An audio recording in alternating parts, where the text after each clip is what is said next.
welcome to another priceless video. Dreamer Cards TV. If you like old movies, then please subscribe to my channel. And don't forget to click the like button to preserve our movie heritage for future generations. Hello YouTubians and internet adventurers. Here are some of the most beautiful women and fashion icons from the 1950s. Immortalised on these difficult to find trade cards. Not many 1950s glamour card series were issued, but over the years I've managed to find just a few, many of which I've videoed and uploaded for you to watch on YouTube. As you know, if you're a regular viewer, cards like these provide us with one of the finest records of the interests and fashion trends in the early 20th century.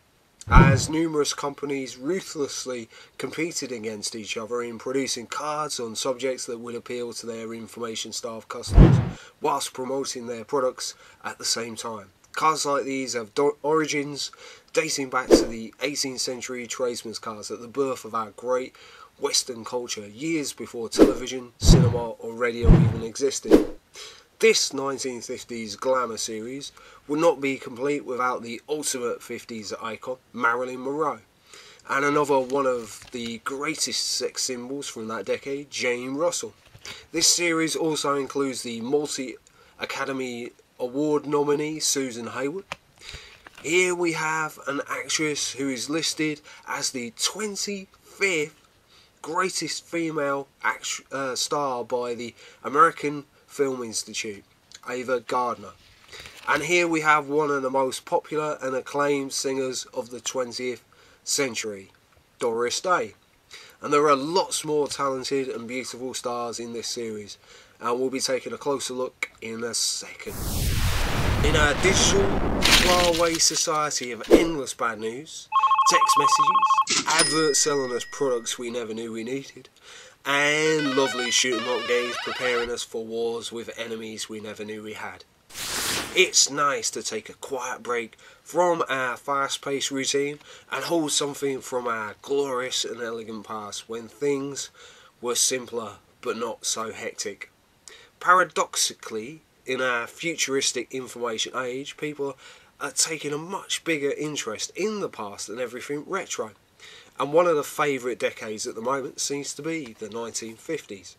Some say that this nostalgic trend is because people want cheering up and a bit of escapism in our austere and financially challenging times.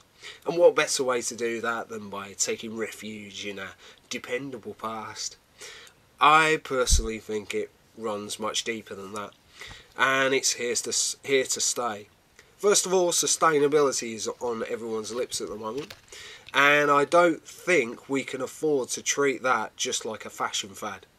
What better way to save the planet than by recycling things from charity and antique stores like clothing and collectibles like these? The big corporations have a huge moral dilemma at the moment because they make much more money by selling brand new items and the latest updates every week. And that's why in adverts they imply that old is somehow not cool and negative, but the tide is beginning to turn against them. Thanks to the internet, people are becoming much more savvy and self-educated now that there is greater access to a vast range of old movies, music and collectibles like these. The greedy copyright lawyers are less likely to come running after us for listening to roaring 20s music than current hits. And people have realised that there is a huge wealth of untapped ideas that can be drawn from our long and diverse past. Nothing is completely new in the world. Even the essence of creativity and innovation itself is about recombining and mashing up old things into new and novel ways. And that's exactly what's happening at the moment. And we should be proud of it, since we are doing something that is sustainable. The present is a mere second of time, whereas the past is relatively infinite. I hope you've enjoyed looking through this scarce 1950s glamour series and me ranting in the background. See you soon. Please feel free to check out the largest collection of videos of the earliest movie trade cards in the world on my channel. Thanks for watching. And don't forget to come along to my car museum at creamofcards.com. Oh no! I'm afraid we've run out of time. But just before you go, please leave thumbs up below. And if you'd like to see more amazing video clips like this, subscribe to the channel by clicking on the icon up in the sky. a Cream of Cards TV.